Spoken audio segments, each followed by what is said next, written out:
Hey everyone, this is Car Ray Rob, where I'm Ray. And I'm Rob, and we want to welcome you to our podcast. Say hello to my little film.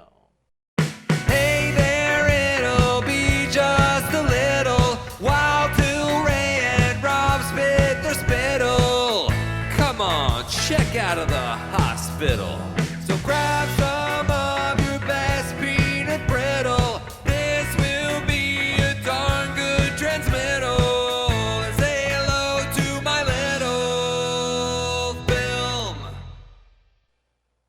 All right, everyone, we want to welcome you to a brand new episode of Say Hello to My Little Film. Ray, tell everybody what it is we do here. What we do with Say Hello is I have a movie that I know that I love that you have never seen, Rob. And I'm going to make you seen it. I'm going to make you see it and see what you think force me about whether I it. want to or not. Absolutely. And we kind of call this our fresh perspective, which is going to be yours, on a retrospective review, an old movie that I've loved forever. So, not forever, but for a while. So, this week I have something kind of special for you. Special.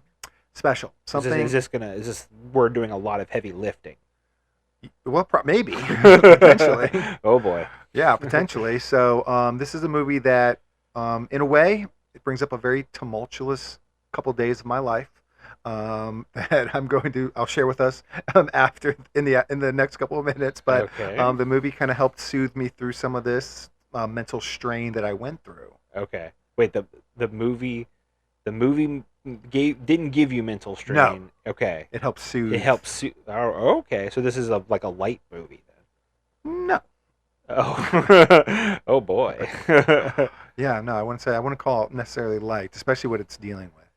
Interesting. Well, I mean, a dark movie that soothed a dark time in your life. Ray, Dark couple days. Dark couple of days. Okay. Well, I mean, I am intrigued. I got to know, Ray, what do you got? What do you got? What do you got?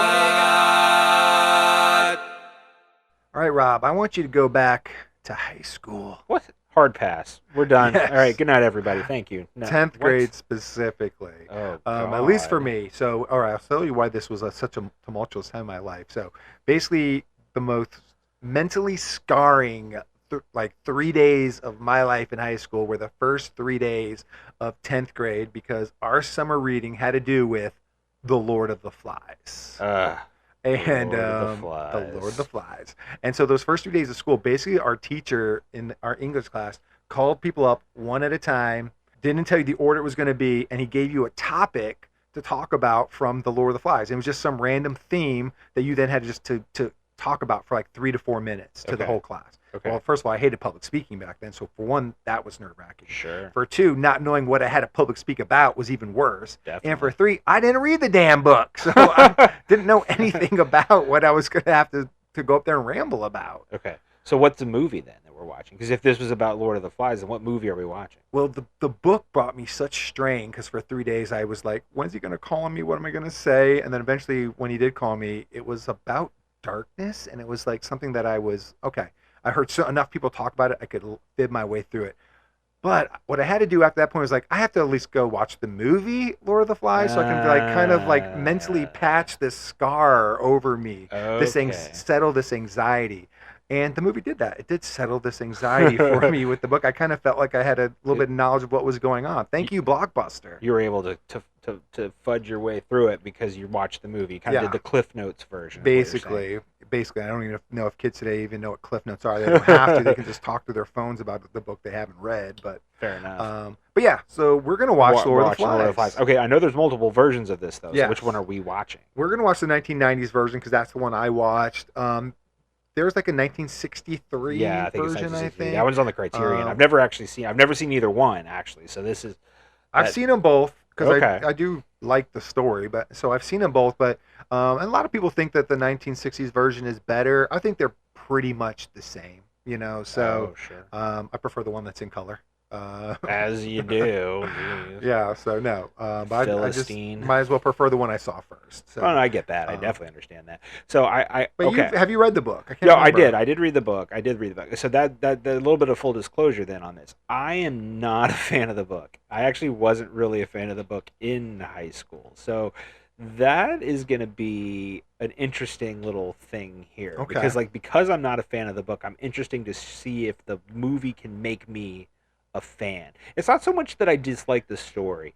I just, I see it as a strong parallel to Animal Farm, a very similar kind of situation where it's like this society kind of springing up and after, these separate situations. Yeah. But you know what I mean? Like just kind of building up a society, a hierarchy, that kind of thing. And I always found myself gravitating more towards Animal Farm Sure. than Lord of the Flies. So I'm curious. Now I'm curious. I'm curious to see if the movie can make me appreciate the book more. I just never revisited the movies because again, I just wasn't that big fan of the book. Well, and the good thing is I'm not going to ask you to reread the book. That would be a I'm different not gonna do podcast. that. But I I'm not gonna do am that. going to ask you to watch the movie. And I'm going to do that. I'm actually very excited to Good. watch the movie because of that. I want the audience to do the same. If you guys haven't seen The Lord of the Flies in a good minute, pause the podcast, go check out the movie, then come back and let's hear what Rob thinks about it. See if he likes it more than the book. We're going to see. Fingers crossed. Ray and Rob are currently watching the film. You may be also watching the film.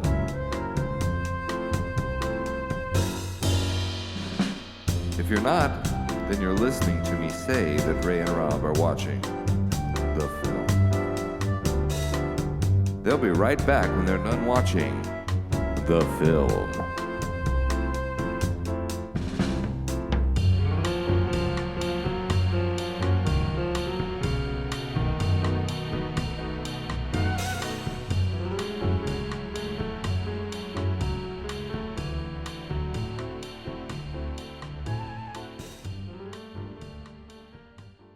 All right, we are back.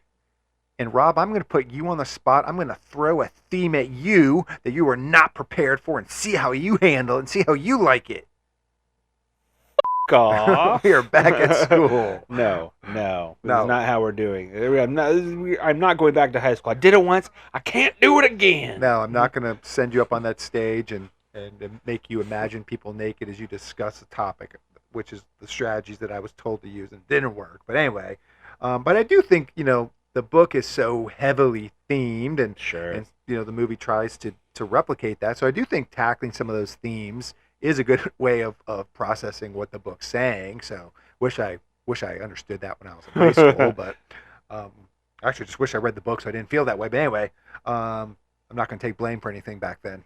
Anyway, let's maybe the first theme that comes to my mind that I think we should maybe talk about is tribalism.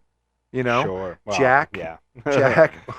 Jack and Ralph separate basically into two tribes. Yep. They dissolve into two tribes. They start off as one. It doesn't last long. Yeah. And we start off into these two tribes. And what the book is always saying, like the book is Sir Golding's idea of how long it would take society to dissolve into savagery if we took away rules. Right. Right. That's kind of what he wrote. Sure. It's a parable. The book is there to kind of, people can put on it what they want. Right. You can put this through a lot of filters. I think we'll talk about some of those. Yeah. But yeah, let's maybe start talking about Jack. Jack and Ralph, the two leads, their tribes, and how that works. Yeah.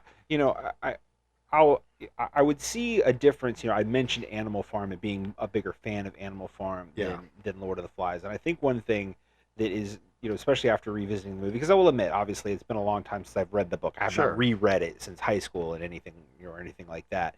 But whereas Animal Farm is overtly political. Yes. I don't think Lord of the Flies necessarily is. No, it's a lens you can put on. You could put on politics. Right. You could also put it on just society in general and some other things as well. But yeah, it's like I said, it's more parable when you can compare it to things. Where Animal Farm is allegorical. It's the allegorical. Right. The pigs represent this. Yeah. The horse represents this. Right. Everything has a meaning. Right. Where that's not necessary. There is some allegorical nature to Lord of the Flies, but not everything is that way. Definitely. And with the tribalism element, I think it kind of goes back to that idea of the baser instinct. So it's it's not like a Tarzan situation where it's like they were young children when they fell when they crashed in the woods, and they are basically primal beings at that point. They've come from a civilized society, so their first instinct is to replicate that society. Even more so, they're boarding school kids, so and Military school, even school, more so. Yeah, so they even are more very so. regimented, Right. or at least that's how they're trained. Right. So it's like, when the conch, it's Yeah. like whoever holds the conch gets to speak. So it's like that. Okay, like they're figuring out this hierarchy of This and need of for fairness, yeah. and the need for fairness, Need for authority, right? you know? Authority and fairness, and they. But you're right. Like it's a situation where you kind of see the fragility in that, Mhm. and it doesn't take long, for this No. kind of tribal nature to start bubbling up, especially when you have two leaders, that are so clearly leaders. You have a group mostly made up of followers, Yeah. and two real leaders, like you said, Ralph and Jack. Yeah. So, and at first those two seem to get along because, they kind of just go along to get along. It doesn't. Ralph says, like, it doesn't matter who's in charge. We just have to build a camp. Yeah. So it's like that, that natural building of the hierarchy. The leaders rise to the top, and it Yeah. seems very easy. Yeah, Jack is willing At to play first. along at first, as long as kind of everything that he wants at that moment is being addressed anyway, so it doesn't really matter. Right. And, so there's this ease to setting up their, makeshift society in the beginning. However, because there is, not that life isn't life or death even in the civilized world, because it is, but it's even more so when you're stranded on an island. Sure. So the weak of the group are targeted maybe more profusely, more quickly. Yeah. So I think of Piggy. Right. So like clearly he's basically targeted from the jump. Yeah. And I'm sure he was targeted before they even crashed on this island. Right.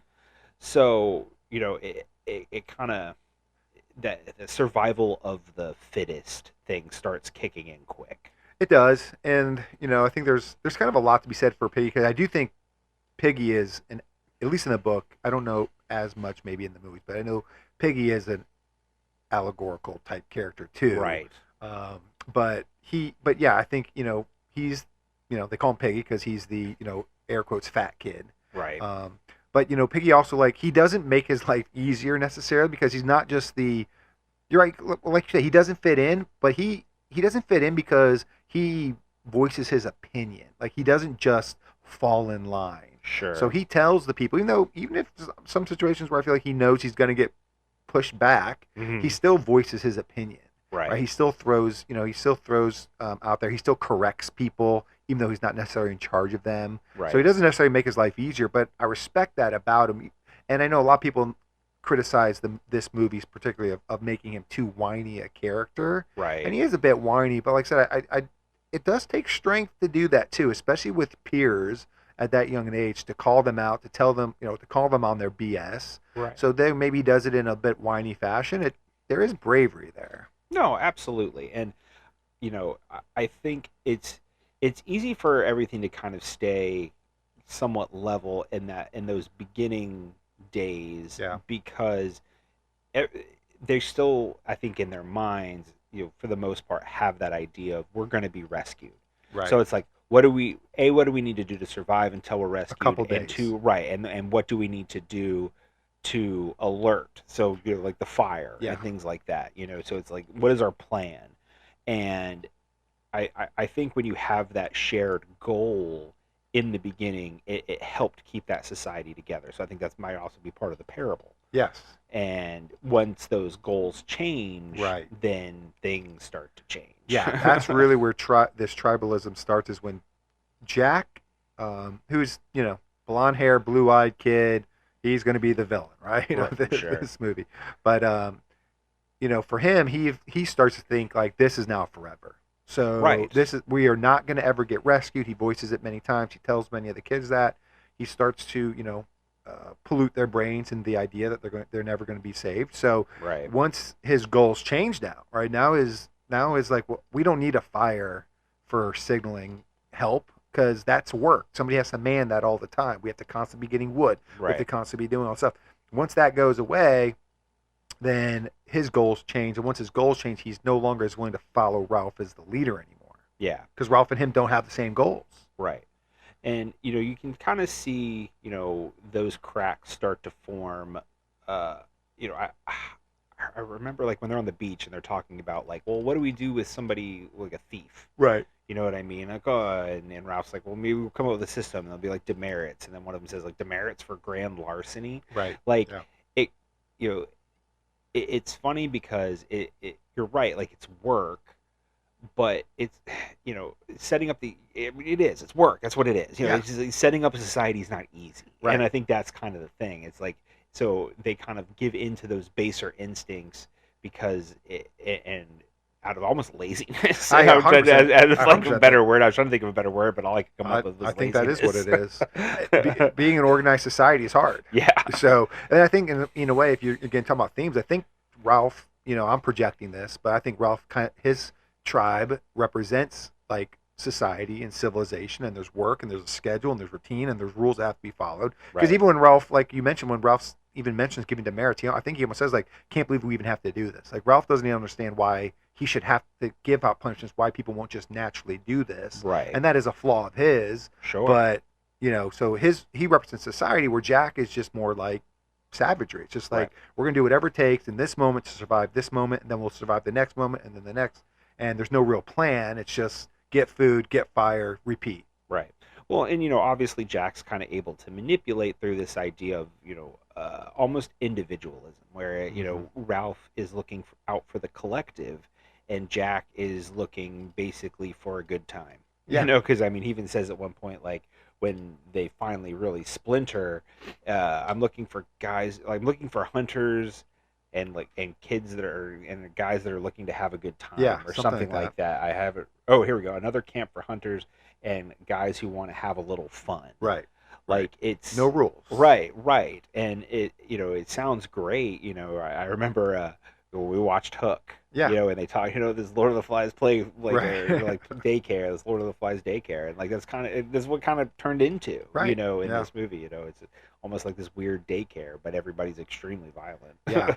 And I also think Jack has this authoritarianism, Which is where to it him. goes. Yeah. That's Which is where it goes to next. Where all right, now Jack has his tribe. Right. Well, now he's what are the weapons you use to control your tribe? Mhm. Fear. Right.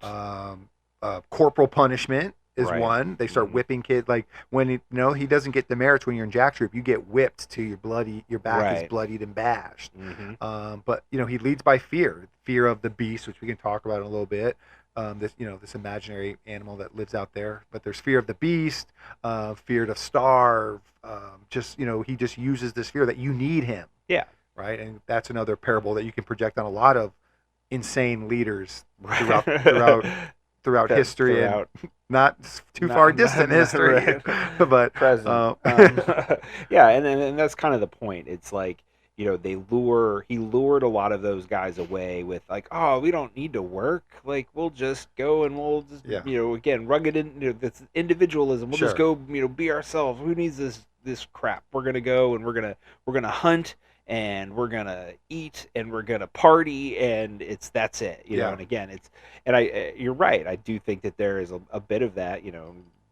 As far as parables are concerned, that you could overlay on certain aspects of society today with young Absolutely. men. They're kind of in that same thing where they're kind of being lured away by almost this again this kind of hyper masculinity aspect to it. It's Mhm. again baser instincts, almost a caveman Yeah. kind of ideal where it's just like, oh, we're just gonna go out and we're gonna hunt, we're gonna eat, and we're gonna have sex, and that's it. Granted, there's no girls on this Right. island, but this is in Blue Lagoon. this isn't Blue Lagoon, but Yeah. but yeah, so it's And- but it's alluring until it becomes a bit of a fascistic kind of society, which there you go. And then how do you get out of that? Spiral, we'll soon find out, hopefully. Right. But and then eventually that leads to murder.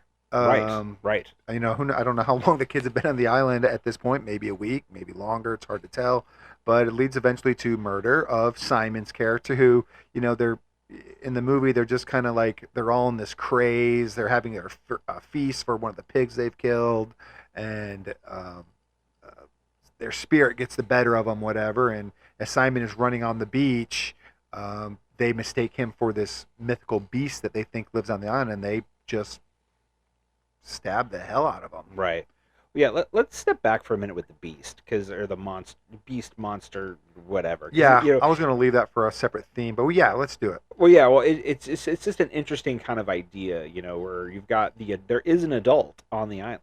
Yeah, well, now, and that I believe is not from the book. That is Okay, I original don't to the remember that. movie. Is it? Yeah. Okay.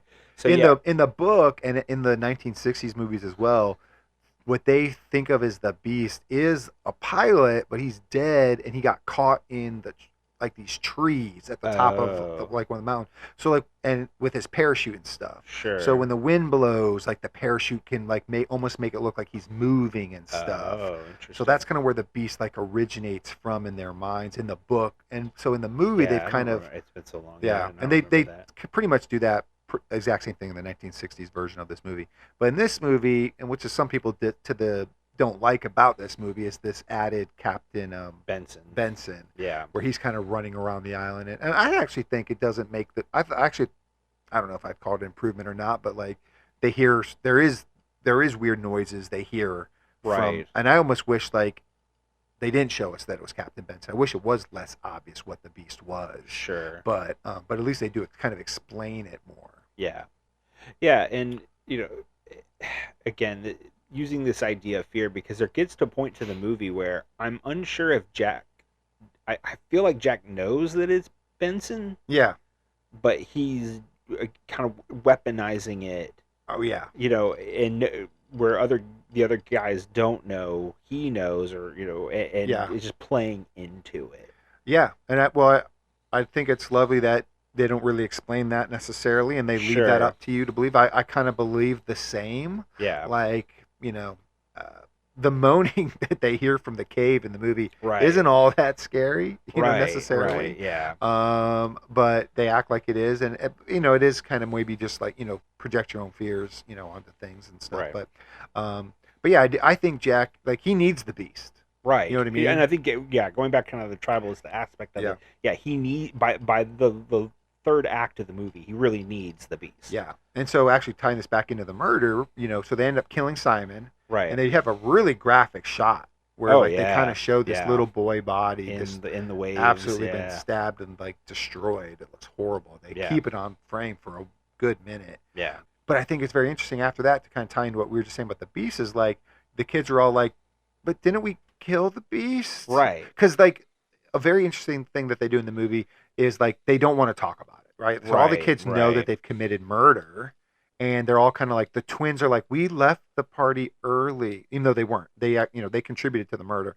We left the party early and we went to sleep. And Piggy was telling Rolf like, stop thinking about it, stop talking about it. Right. So like, there's nothing they want to mention. And then at one point, the kid talks to Jack and kind of acknowledges it. Says like, didn't we kill the Beast? Like, and he's like, no, it's alive. It's still there. Right. And then I think that's where I think I agree with you. Where like, he knows there is no Beast now. Right. And he's still going to play along with it. Yeah. Well, right. Exactly. And, I think another interesting element of the tribal aspect of it is I do feel like, Jack, unintentionally, whatever, it almost becomes like a religion. Yeah, like that was my next real theme I was going to talk about. Oh, we'll kick it off. We'll kick it off then. Let's switch. Let's switch gears. Let's switch gears. All right, our next theme is talk about religion because Lord of the Flies, the pig head is the Lord of the Flies. Okay, there you go. Right, there exactly. We go. Title a of present the movie. for the monster. Right. They call it that, a present for the monster, which is obviously a thing in religion. You sacrifices for deities and stuff like that. Exactly.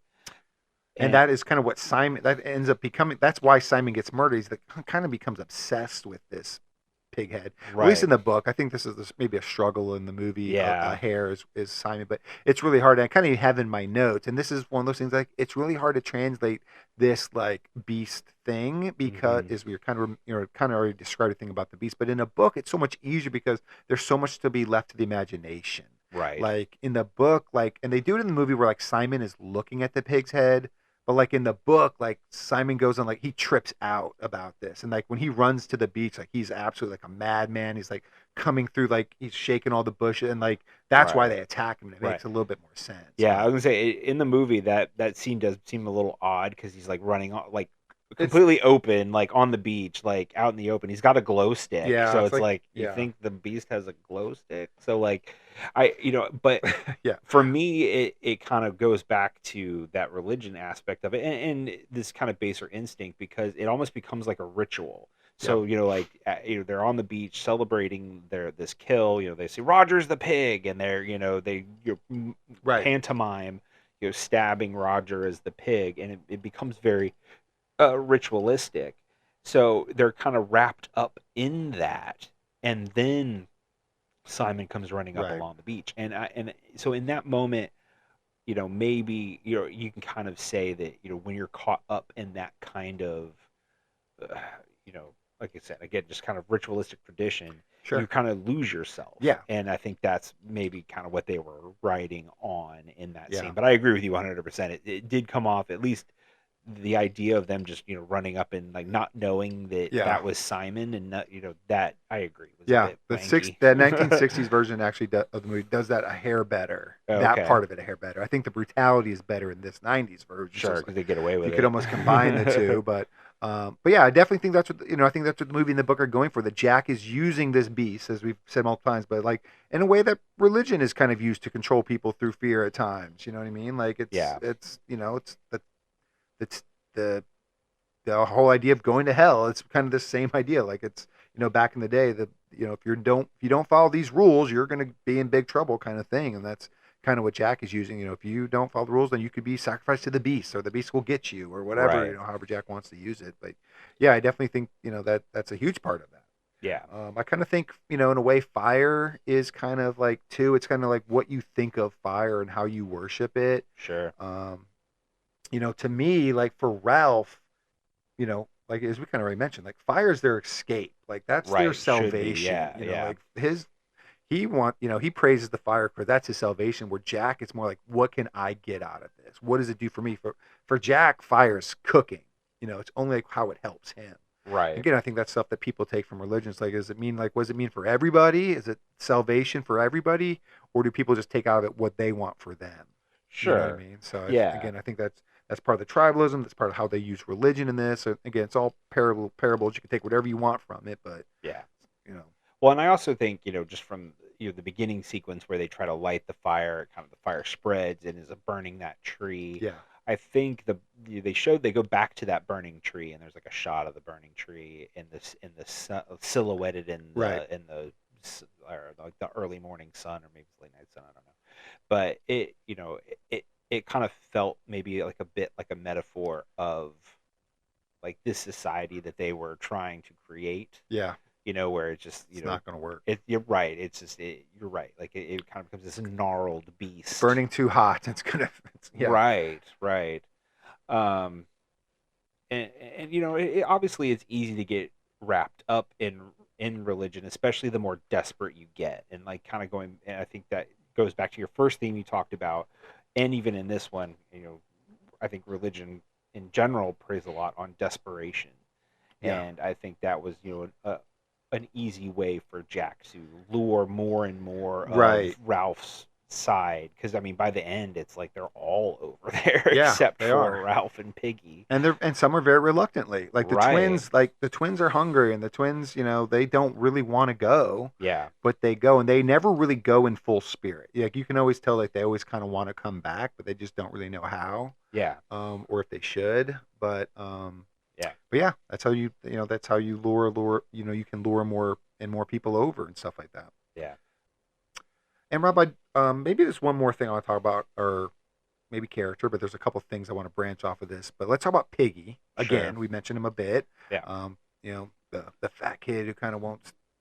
He's going to keep voicing his opinion because he's constantly picked on anyway, regardless. So might as well. Yeah. But let's talk about his death first, I guess. Okay. So Well, we talked backwards. about murder one. Right. Let's talk about murder two. So, we kind of said, the two tribes, Jack's tribe has lured everybody over. They're the hunters. They're the killers. They do whatever they want, whenever they want it. And at the end of the movie, Ralph and they end up stealing Piggy's glasses because Right. that's what they want used to start they fire. need fire. Right. So, Ralph is kind of Ralph and Piggy go back. Ralph is basically trying just to do whatever he can for Piggy, and he's going to try and get those glasses back because he's pretty much blind without them. Right.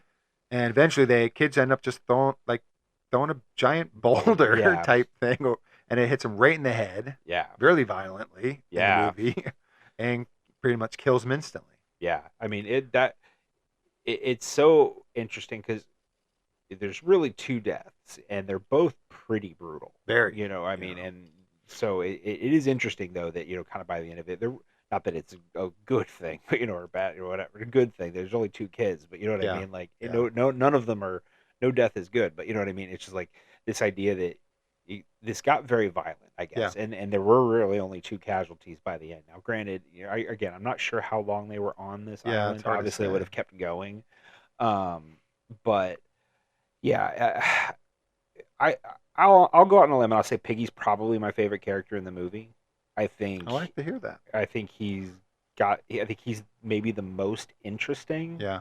I think even Ralph and Jack, like, while I understand their kind of leadership qualities, I didn't necessarily find either one to be super interesting per se. But I will say the biggest, I think the two biggest emotional responses I had in the movie were when they raided Jack's tribe, raided the camp the first time, and they broke Piggy's glasses, Mm-hmm. and then when Piggy died. Yeah. I think that first scene that scene where they broke his glasses, and just the terror in his face, and like, because you're right, like, he's blind without them, and I kind of projected myself on there, like, if I couldn't see, Right, on a and deserted island. deserted island, like, what are you gonna do? And then they come back again later and they steal them, like you said, and I think it really endeared Piggy to me, I guess, as a viewer. Well, that's So- great. Like I said, a lot of people complain about him in this movie, and I don't necessarily see it. Like, I don't find like that he's necessarily complaining. He's pissed a lot, you know what I Yeah. mean, and he's angry a lot. Yeah. But he's got reason to be. Yeah. Well, and even before they go to the other side of the island after they've stolen the glasses, I think Piggy has a great scene with Ralph on the beach where he talks about, like, we did the things the way that grown-ups would Right. have. Like, why didn't it work? You know, Right. I mean, and I think that's The question, almost the question of the book. Right, exactly. Like, why didn't it work? And I mean, let's be honest, the real true answer is that it doesn't necessarily work with adults either. No. Like, and I think that's kind of the other part of this book is, like, what happens when you take away rules? What happens when people just decide they want to stop following the Right. rules? I mean, I mean, that's welcome to modern life. But there is also another part of that too, talking about desperation, where he says, we could just give up and join his tribe. Right. And Ralph won't do it. right, and Ralph won't do it, which, I mean, I understand why. You have to fight. You have to fight against tyranny. Right. You know what I mean? Right. Yeah. But and another thing I think that's really interesting about Piggy's death is, unlike Simon's, where they could make excuses for it, Right. they can't make excuses. It was in broad daylight. Yeah. The kid tipped over the boulder. He knew it was going to hit Piggy. Whether he was naive enough to think it would kill him or not, that's on him, but it did. Right. But they can't explain that one away. Yeah. You know what I mean? And there is a moment I can tell in Jack's face, like when they show the reaction shots of Piggy. Yeah, he's Piggy's like, "Oh death. God, we've got this far." Right. Like you can see seeds of doubt in his face, but it's quickly followed up by pelting rocks at right, Ralph. You know what I right, mean? right. And obviously by that point, they're so far gone. They think they can just do whatever they want to whoever they want. Yeah. Because when they get there, you're like, why did you feel like you take my glasses? Or you're just like, well, I don't have to ask. Like, Right. like that. That's kind of, again, the allure of Jack's side. Yeah. Is we don't have to ask. We just do. Like, Right. Again, this again with a young men, like, it's a very alluring thing, Sure. to just kind of be the masters of your own destiny, if you will, and like just take what you want. Yeah. Almost like a pirate. And then eventually, I mean that whether there were seeds of doubt in Jack's face or not, if they caught Ralph at the very end of the movie within those next couple scenes, I think they would have killed Ralph. Absolutely. But no doubt in my mind. as no doubt. The movies, the book has a really fun ending where fun. I don't know about fun. But, intriguing ending, I think, where they are chasing after Ralph, in my mind, to kill him, which I think is Right. pretty. Probably many people think that. And then Ralph ends up running into a rescue crew, a military Right. rescue crew, and there's adults on the island, Right. and then the kids just all stop dead in their tracks and are like, "Oh crap, we're Right. going back to society." Right. Well, and you kind of, I wrote this down. It's this idea that this is never going to end. Yeah. And I think that's what kept Jack and his crew where they were, is this idea that this is never going to end. Like, this We'll is never it. have any consequences. Right. Yeah. This is what it is. This is life. This is what we're going to do. So we're on this island. We're in control, and that's that. But as soon as they saw that group, it's like that military rescue crew, like the spell broke, and you Right. get, like, in the movie especially, you can see it on all their faces. It's like, oh shit, like, you know what I We mean? might be Like, held accountable for our actions now right, and all this right, and it's just the guys, what are you guys doing? Like, it was just like, it was such a Yeah. funny way to, like, what are you guys doing? Yeah. Like, Like, what game you're all playing here, like, boys? this is weird, Yeah. Yeah. So, but I do love that the movie ends there. Like, you don't go see him go back to land and be like, Right, Jack, be like, yeah. I'm sorry, and he's got Right. detention for murder. Demerits. Yeah. Demerits. So for I do murder? like that- Demerits for murder. Yeah, I do like that you then question, like, all right, well, what would happen now as you get reintroduced? But just to maybe circle back on some other topics, kind of around Piggy's death. Like, so one thing about like a book like this that is such parable, I think sometimes maybe we kind of project more onto the movie and give maybe it more credit than it deserves, because we are saying like, I see this in this here and I like that, but I don't know, maybe it's not there. Sure. But like one thing I know they talk about with Piggy, especially in the books, like he is an allegorical too character as well for like science. Like Right. he can start fire, right? Right, Because yeah. he understands that. But the kind of the metaphor, the simile to him is that science, as great as science is, it doesn't really apply to human nature. Right. It can't explain human nature, and that's kind Sure. of what Piggy's like. He doesn't understand Jack. He doesn't get why the kids like don't see things always the way he does.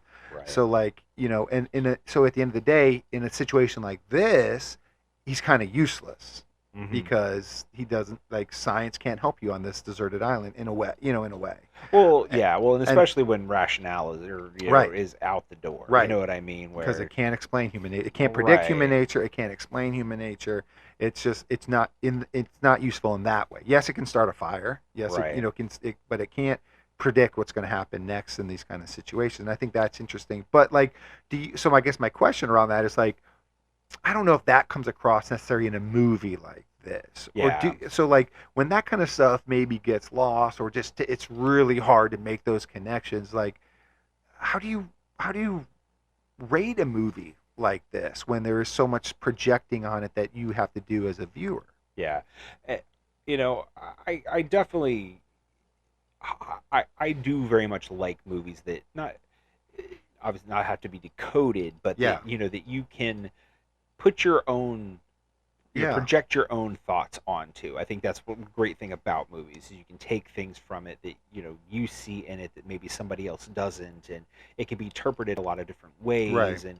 And a movie that is kind of a parable allows you to do that to a degree.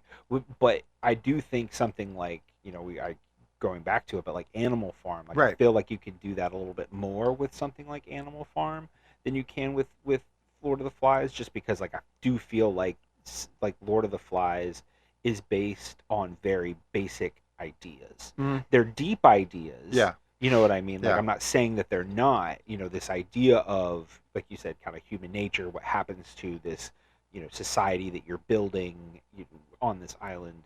But it's still like, again, like for me, it just feels more basic than maybe some other things that, that maybe kind of sit in this same arena, Yeah. if you will.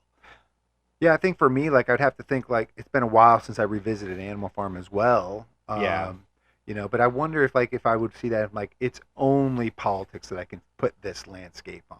Sure. But I'm not sure. But yeah, so sometimes because like I said, I really enjoy this movie. That's why I picked it for this podcast. I see flaws in it, but I also see so much of the different like themes that I project to it that I think make me like it more. Like, is the acting amazing, or is the film cinematography amazing? I don't know Yeah. if those are necessarily true. So like, I almost view this movie different or critique it different than I would view something else, because I like what this movie is telling me or what I'm taking away from it more than maybe what it actually is. Sure. I think for me, again, it's been so long since I've read the book. There's very only Yeah. sparse details that I remember.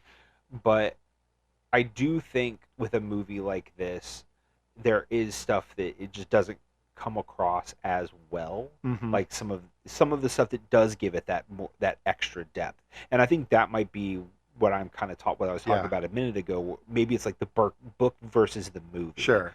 I think the movie feels very basic. So you know what I mean, like Yeah. as far as what I'm talking Right. about. Right. No. But obviously, the book would allow for more of an analyzing of the larger topics. Yeah. You know what I mean?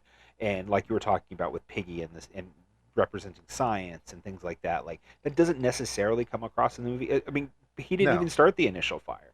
Ralph took Piggy's glasses and Right. started the fire. Well, yeah, man uses science. Right, but you get what I Yeah. mean. Like it's so it would be a situation like if Piggy was like, okay, I'm gonna be the one to start the fire. I think that connection to science would have been clearer. Mm-hmm. You know what I mean? But maybe that stylistic choice from the director or whatever, kind of muddies those waters a little bit. It's also, I think, a situation where you have to be, I guess, drawn into the story. Sure. You know Yeah. what I mean? And like Yeah, I say all the time that the movie has to be more than the metaphor. right. It has to exist on its own. Right, exactly. And I don't know. Like I Yeah. don't know if this movie is that interesting outside of those The metaphors. Metaphors, Yeah. exactly. Yeah, I wonder if I think we kind of see this when we are doing our other podcast, a copy of a copy, where like it's hard when I watch the remake to not project the original onto it as well. Of course. And sometimes that's to the benefit, and sometimes that's to the distraction, the distaste. I don't know. Takes away from it. Right. Where I wonder disservice. maybe I don't Like, it's know. a disservice. But I wonder if when I watch this movie, if I project the book onto it and see more in the movie than is actually there. And that's very fair because, like I said, clearly you remember the book way better than I do. So, like, Well, I was scarred. I had to go back and had to conquer those fears and understand what I was not understanding in high Right. school. yeah, I was a one and done. I read Yeah. it and I was done. I did whatever test I had to do and be done with it. Like it was, I was reading Vonnegut, so that was. Yeah.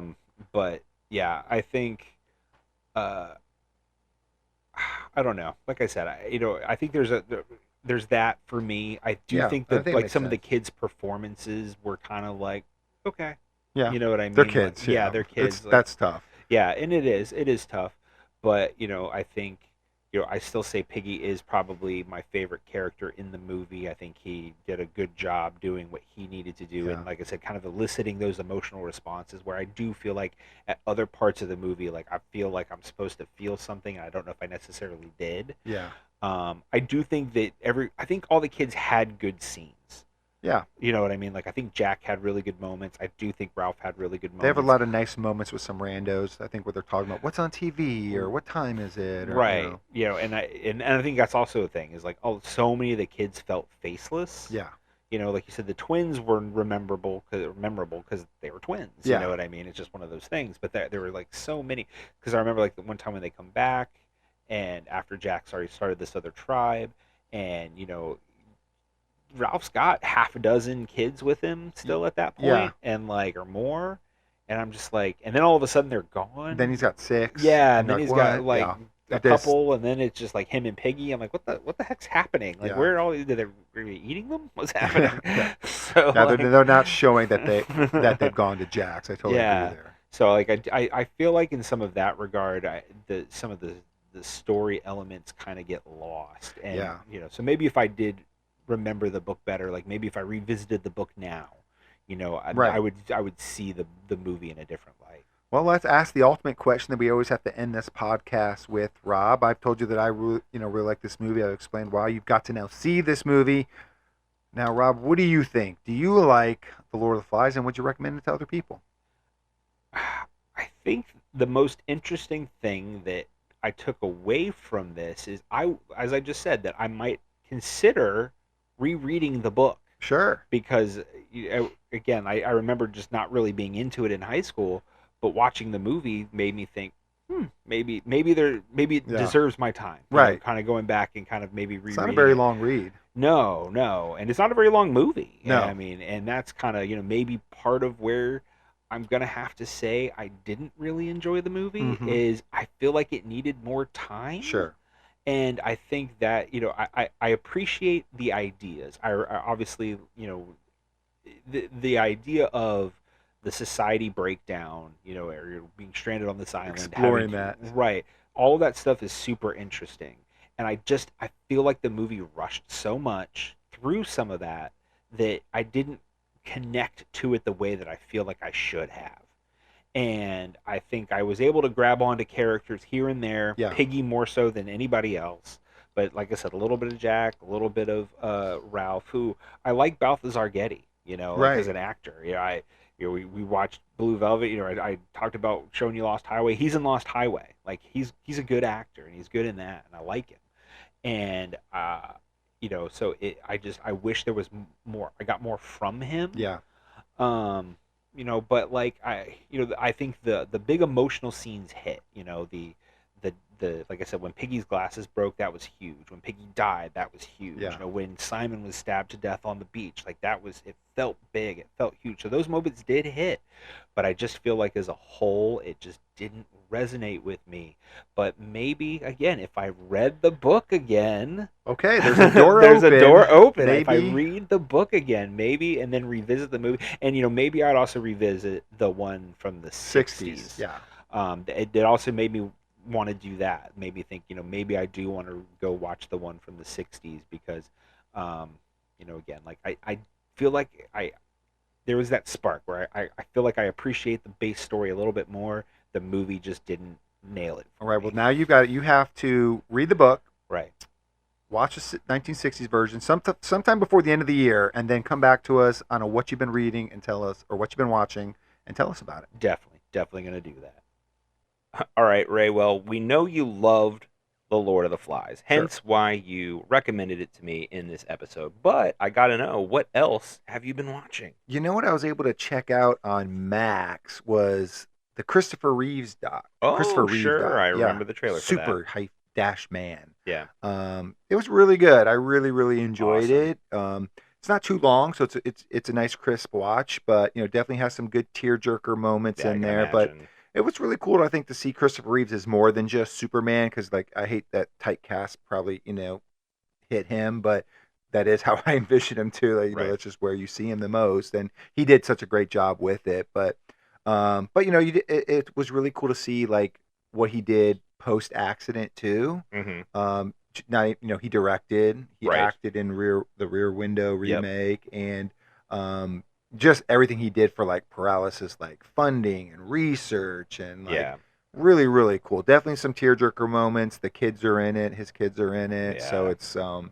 it's really good. I didn't know that Robin Williams was like his best friend. So like definitely Mm. learned some cool things. So Sure. it was good. It's definitely worth a watch. I recommend people watch, especially with Superman, the new Right. Superman coming out. Like, go Right. watch the history. Yeah, we definitely got to check that out. Yeah, I think when I remember watching the trailer for that doc, it reminded me a lot of that Michael J. Fox doc that's Yeah. on Apple TV Plus. I haven't watched it yet, partly because I've just been avoiding it because I know I'm going to cry my eyes out. I have seen them both. They Um, definitely do have the same vibes. I yeah, think where can it's be like, Michael J. Fox's was maybe a little bit of a tougher watch. well, yeah, I'm sure because he's in it. Yeah, That's so yeah. you're kind of like seeing the Parkinson's on screen. I'm sure Yeah, makes and it on kinda display, different. Right. there's in that doc, there's like scenes of him like walking down the street and falling over and Yeah. stuff. It's really tough. Yeah, I could definitely see that. But as a quick aside, though, my favorite Christopher Reeves performance that's non-Superman is in the movie Noises Off. I don't know if you've ever seen I haven't. Noises Off. It's a great Peter Bogdanovich film that's kind of like it all takes place on he's an actor, Mhm. Christopher Reeves, and it's all about a theater company that's trying to put on this comedy called Noises Off. A lot of great people in it. John Ritter is in it. Michael Caine is in it. Just a lot of really great actors and actresses. So it's a great ensemble comedy. Very cool. So definitely check that out. That's probably it for me. I've done a lot of rewatching of old stuff. Nothing really worth talking about. What about you? What you been checking out? Let's see. I've actually watched a bit. I'm gonna start. You know where I'll start? I'll start with this. I watched Heads of State. Oh, I want to get there. That's Yeah. on my list. Yeah, I like John Cena. I know we're both big Peacemaker fans. Yeah. And, I think John Cena is just kind of like really laid a foundation of comedy for himself that I think is very effective for him. Yeah, it's a little degrading. Yeah, A little and bit. and I think maybe he's been more successful. I think in certain regards than maybe any other professional wrestler turned actor before him, especially in comedy. A comedy, yeah. Yeah, I know Batista's Batista is great, great yeah. too, and he's kind of in that same vein a little bit. But he's also done some serious stuff that Yeah, I I think think has he's more worked really. serious, Yeah, yeah. that's really worked well for him. Obviously, Drax was hilarious, but Obviously. I actually think I like Batista more when he's serious. Yeah. So, but watching Cena play off Idris Elba, who is the straight man of Yeah. the two, really, and I call it that, but it is a buddy comedy formula. But I do think there is some similarities between the two characters that works really well, and it's not even like it's a fun watch, but not in like this movie has nothing to say, but it's just fun visuals for 2 Yeah. hours. It does have a message to it that I think is pretty decent, and Countries working together. right. Crazy. Right, I know it's crazy. Let's see. The next thing I watched is Mr. Kitty Kaiju. Obviously, being a kaiju fan, he is also a big dinosaur fan, Sure. They're closely related. of course. So he wanted to go see the new Jurassic World Rebirth, Okay. and I'll admit I'm pretty burnt out on the Jurassic World I'm movies. definitely burnt out. I haven't seen the last couple. We've watched them all because of him, and it's kind of had declining returns on each movie. But this being a rebirth, I have to say it was better than I expected. Okay. I actually have heard decent things. Yeah. I heard, it's. I went in with rock bottom expectations though, so what are you gonna do? But I think Scarlett Johansson was good in it. I think the biggest problem with these movies now is they just can't seem to break away from this like same real central storyline, which is like rich guy wants DNA of dinosaurs Right. for whatever. Right, They They can't think of anything else to do with dinosaurs. Right. It's like either weapons or this one's more around like pharmaceuticals, which they do have some interesting stuff to say about the pharmaceutical industry, Sure. I think, which is maybe one thing that maybe sets it apart from some of those other ones. But the action sequences are good. I think the characters are good. There's some decent like character work in there that Yeah. I think makes it worthwhile. Where I feel like the other movies, the Chris Pratt ones had just kind of run out of runway. Yeah. Well, I said I've done some old rewatches. I watched the original Jurassic Park, and I think I'm good. Well, I mean, I definitely understand Yeah. that. I need to go back and rewatch Jurassic Park. I do that at least once a year. Let's see. We finished the newest season of Poker Face with Ooh. Natasha Lyonne. I love Natasha Lyonne. I Of think course. Poker Face is such a great vehicle for her and her personality. It does have that kind of like 70s detective vibe show, like Columbo and Yeah. Kojak and stuff like that. And I think it fits her so well. I will, and they had kind of the season was weird because they had ended last season where she was still kind of on the run. Like I don't know how much you like know of the basic the premise. basic premise where it's like she was on the run for the mob and Yeah. blah blah blah. Well, like this season, it was weird. It almost had a season finale like in the third or fourth episode, and then Really? kind of like restarted again, which was kind of interesting. But at that point, like they had kind of taken away this central premise, and I'm just like, okay, like where's this gonna go Right, now? It's right. just very episodic at this point. But they did kind of come up with something at the end that I thought was interesting. I still don't know if I love it, but I will say it probably, in my opinion, only has one real season left in it before it just feels like they're overstaying their welcome. Sure. But it's definitely worth watching, especially if you like Natasha Lyonne, because I mean it is her, it is all her. There is a cavalcade of amazing guest stars throughout all the seasons, and it just got better this season. Very cool. And it's definitely worth your time. And the last thing, and this one's a big one for me because, as you know, I'm a huge Wes Anderson fan. Yes, and have you are. been for decades. And I know that there are people who have kind of fallen off with Wes Anderson because he has kind of Settled in. settled into a very specific style, and directors Yeah. sometimes have a hard time getting out of that. And so I finally watched the Phoenician Scheme. I've wanted to check that out. Yeah, and it's fine. It's definitely, in my opinion, probably lesser Wes Anderson. Yeah, because if you're saying it's fine, fringe Wes Anderson fans are not going to dig it. Yeah, it's just unfortunately he kind of really overdid it with the stilted emotional style that he kind of does these days. And I think, one thing about his movies that I love when it works is that he can balance that with moments of emotion that kind of seep through. Right. And so it balances out that stilted nature of the acting the style. Deadpan. Right. Whereas they didn't really have that in the Phoenician scheme. Like, everything was pretty much that. Everything was as a dead stare at you as the viewer, and that's it. Right. So I think the story was fine. The story was kind of interesting because it's almost like a business scheme kind of situation. But I will say that it was... I don't know if it was enough to draw me in as well as some of his other movies, because Asteroid City was his last one, and I loved Asteroid City. And I think that one does what I just mentioned before superbly, where it mixes that stilted emotion with the emotion, the true emotion that kind of seeps through. And a lot of that comes down to the actor. Sure.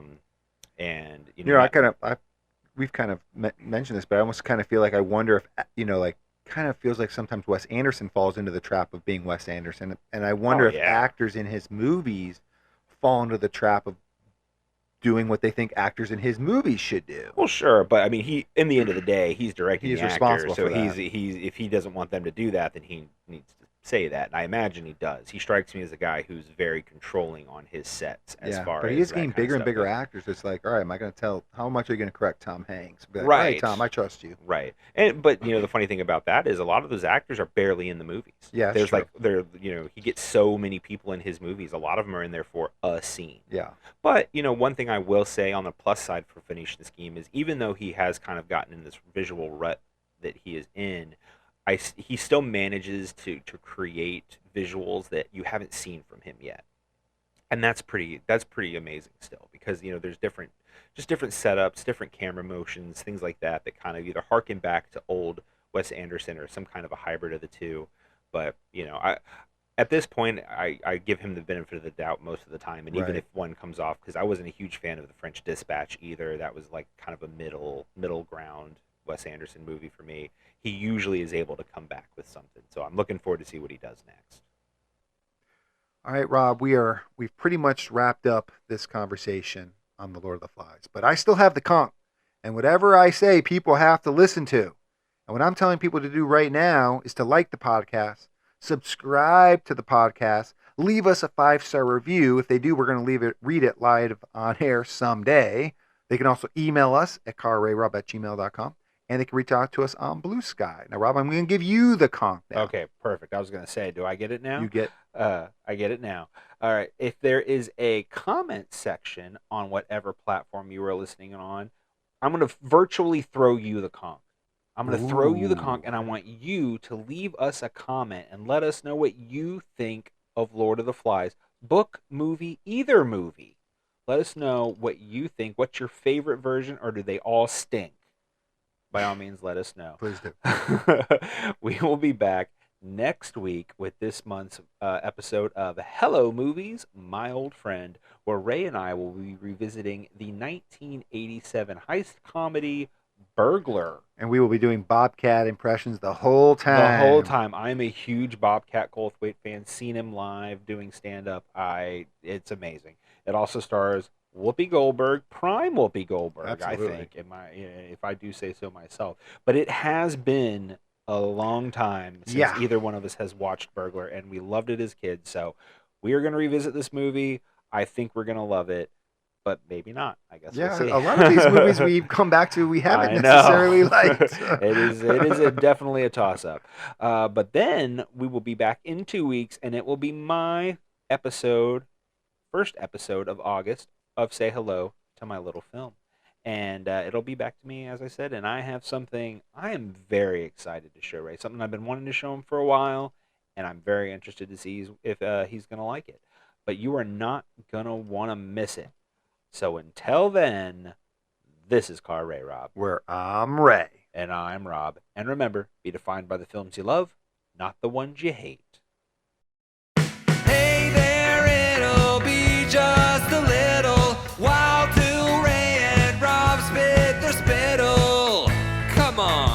break out of the hospital. So grab some of your best peanut brittle. This will be a darn good transmittal.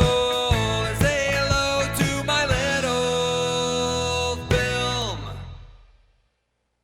All right, everyone, I want to give you a little sneak peek of what our first episode of August, Say Hello to My Little Film, is going to be, because it is back to me, and I'm going to take Ray to a place he has not been, but a place I know he is going to love, and that is the early years of the Coen brothers. I know he's a little spotty in that era of Coen brothers movies, so I think it's going to be great to kind of fill in one of these gaps, and I'm going to be doing that with what might be my personal favorite, and that is Barton Fink, starring John Turturro and John Goodman.